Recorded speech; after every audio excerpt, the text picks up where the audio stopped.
जोंनि गोदानै जानानै थानाय सरखारखौबो आं खावलायो जेन आंखौ अनखांनानै एसे अनसुंथाइ हरदो। बेफोरबायदि एसेलि बेमार, जाय बेमारा फरेन कान्ट्रियावसो खोनानो मोनोमोन, दा आंनि न'खराव जाफैबाय। गोबां दाहायबाय थाखा फैसा गारसेयावबो, दा न'नि सम्पति जेबो गैला। बेखायनो आं खावलायो रायजो राजा, आइ आफानाव आरो बिदा फंबायनाव, आरो लोगोसे दानि सोलिबाय थानाय जि सरखार सार प्रमद आरो लोगोसे जोंनि लकेल गभर्नमेन्ट सार रनजित बसुमतारिनावबो खावलायदों जेन' बेखौहाय आगस्टिन हस्पिटालाव अपारेशन खालामबाय। बेनि उनावहाय आं दै खिदों, दै खिनानै 8 दिन जादों। आंनि मुङा जोंलारि नार्जारि, आङो देउलगुरि गामिनिफ्राय बुंदों। आंनि न'खराव गोबां बेफोरबायदिनो जेंना जेंसिजों जुजिबोनांगासिनो दङ।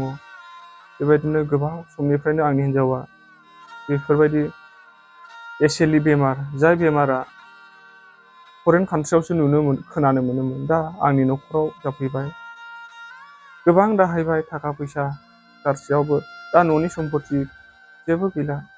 बेखायनो आं खावलायो रायजो राजा, आइ आफानाव आरो बिदा फंबायनाव, आरो लोगोसे दानि सोलिबाय थानाय जि सरखार सार प्रमद आरो लोगोसे जोंनि लकेल गभर्नमेन्ट सार रनजित बसुमतारिनावबो खावलायदों जेन' आंनि हिन्जावखौ दाहायनायाव साराबो आंखौ हेफाजाब होयो, जेन अनसुंथाइ होयो। लोगोसे जेन' आंनि न'खरा जेन बेमारनिफ्राय रैखा मोनो, बेखौनो आं खावलायो। अननानै आंनि न'खरखौ अनखांदो।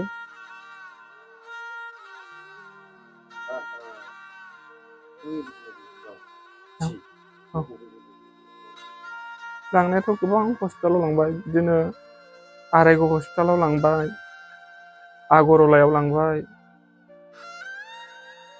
आगस्टिनाव लांबाय, आरो क'क्राझार कर्प्स मेम'रियेल हस्पिटालाव लांबाय, आरो गोबां जायगाफोराव लांबाय, बेंगलावबो लांबाय, गोबां फार्मासिफ्राव लांबाय, नाथाय दासिमबो मोजां जानो हायाखै। बेफोरनो न'आव दा एसेबो थाखा फैसा मोननायनि जेबो राहा गैलिया।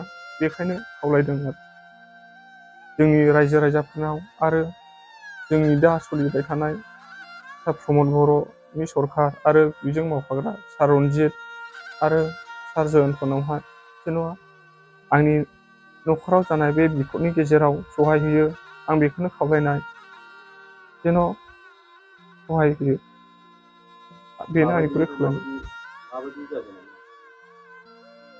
जाजेननाया सिगांनिफ्राय जाजेननायावहाय सिगांथ' बिदिनो आथिं सानाय जाग्रोयोमोन, जरा जरा सानाय जादोंमोन, बिदिनो आसियाव बुयो आरो आखाइ जरा, आथिं जरा बिदिनो साग्रोनाय जादोंमोन। बेनिफ्राय जायै मालाबा हामो, मालाबा साखांफिनो, बिदि जाबाय थायै दाख्लै 2024नि जुलाइनि 5 थारिखआव टिउमार बायदि जाखांदों गोरानो बे अहेबाव। माने बेखौ क'क्राझाराव नायदोंमोन, 10 दिननि थाखाय मुलि जानो हरदोंमोन, नाथाय मुलि जासेयावबो सायैखाय 6 थारिख मोनायावहाय आरायग' हस्पिटालाव लानो थांदों। दानिया आरायग'आवहाय नायखांनानै दानिया बावबो जेबो बुङिखाय जों लानानै फैदों न'आवहाय अखानायै, आरो 7 थारिखआव जों आगस्टिन हस्पिटालाव लानानै थांफिनदों। दानिया आगस्टिन हस्पिटालाव थांबाय, एडमिट जाबाय। दानिया बेनिफ्राय 9 थारिखआव बेखौ अपारेशन खालामबाय। दानिया अपारेशन खालामखांनायनि उनावहाय सप्तासे जाबाय, जाखांनायनि उनाव दानिया फिसा सिथर बेरजेनबाय, मोखाङाव बेरबाय, आखाइयाव, मोदोम गंसे बेरबाय, दानिया खुगायावबो बेरबाय, मोदोम सिङावबो।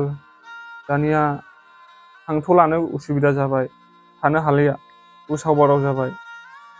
दानिया हस्पिटालाव लाखियाखिसै, दानिया जों न'आव लाबोबाय, मा खालामगोन मा मागोन। दानिया बेनि उनाव न'आव लाबोनानै गामिनि हस्पिटालाव क'क्राझारावहाय लांबाय, लांनानै बाव राननायनि होबाय, अक्सिजेन होना दोनबाय, इमारजेन्सि रुमावहाय दोनबाय। बिदिनो सप्तासेनि उनावहाय खराबो रानबाय। दानिया आरो गोदान प्रब्लेम जाबाय। बिदिनो बिखायावहाय दै जमायहैबाय आरो लान्सआवहाय जि मानसिनि हां लाग्रा अंग बावहाय दै जमायहैबाय। दानिया क'क्राझारावथ' बेखौ हालिया होनबाय। दानिया बिनि उनाव आरो ल'वार आसामाव लांबाय। ल'वार आसामाव लांखांनायनि उनाव दानिया डक्टर नायबाय, चेकआप खालामबाय, इमारजेन्सि सोबाय। दानिया डक्टर गोबां नायसेयावबो डक्टराबो जालिया होननायखाय, बेमार नायनानैबो मोनैखाय आगरतलायाव लांबाय। आगरतलायाव लांनायनि उनावहाय दानिया बिकास सारआ नायनानै बेमारखौ हमनो हाबाय। बेमारा मा जामारदों आसलथे। दानिया नायखांनायनि उनाव दानिया बेयावहाय एसेलि मोनबाय। बे बेमारखौ खोनानाय लोगो लोगो आंनि आथिङा मावखांबाय। माब्रै जानो हागौ बियो? माबोरै खोनाफेरै बेमार, माबोरै बेफोरबायदि बेरामा जानो मोनखो? आंनि गोसोआ गाबखांदों। बिदिनो मा जाबावगोन आंनि न'खरा? बेराफारसे थाखा फैसा गैया, फाहामनायनि सुबिदा जोंहा बिनि केपासिटि गैया बेरामखौ फाहामनो थाखाय। बेनो सिन्था जाबाय। दा दाहायसेयावबो दा मोजाङा जानो हायाखै। दा रां खरसा जानोथ' सारि पाससो बिदि थांबाय, 4-5 लाखसो थांबाय। दा जोंनि न'खराबो गैया। दा नांबावगौआ बिदिनो जोंथ' बुंनो हाया, बिदिनो 6-7 लाखसोनि गोनांथि जाबावनानै दंबावो आरो। दा जोंनाव बिदिनोबो केपासिटि गैया। न'आव जि दं बेफोरबो मालायनि आखायाव दंजोबसै।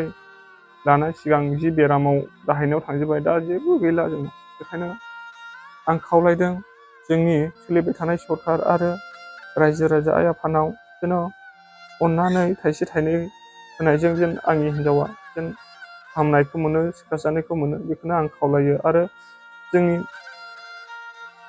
जि सोलिबाय थानाय सरखार UPPLनि सार प्रमद बर' आरो लोगोसे खाथियाव थानाय सरखार सार फेरेंगा आरो लोगोसे सार जयन्तनावहाय आं खावलायो जेन' आंनि हिन्जावखौ फाहामनायाव जेन सहाय होयो, मदद होयो, आं बेखौनो खावलायो। गोबाव सम जाबाय। आखाइ जरा जरा सायोमोन, आथिं जरा जरा सायोमोन, थाबायनो हायामोन। ओमफ्राय बे आथिं आखाइ सानायनि बिजिखौ थुजाखांनायनि उनाव आं जेबो मुलि जायैयावहाय बेयाव माबा बेदर टिउमार बायदि ओंखारदों। बेखौहाय आगस्टिन हस्पिटालाव अपारेसन खालामबाय। बेनि उनावहाय आं थै खिदों। थै खिनानै 8 दिन जादों। आं मिथियाखैमोन थै खिदों होननानै। जानानैहाय हां मोनि जानायाव प्रभ्स मेम'रियेल हस्पिटालाव लांनायाव बेयाव मिथिबाय नार्सफोरनि गेजेरजों।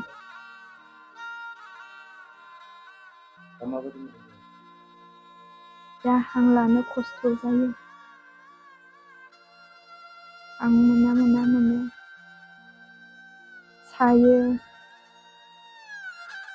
उन्दुनो हाया।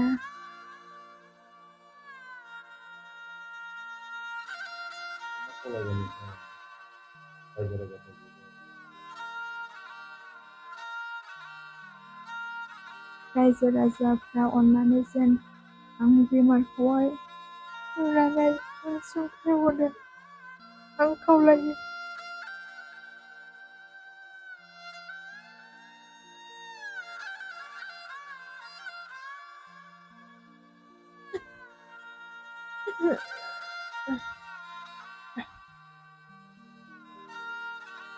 जोंनि गोदानै जानानै थानाय सरखारखौबो आं खावलायो जेन आंखौ अनखांनानै एसे अनसुंथाइ हरो।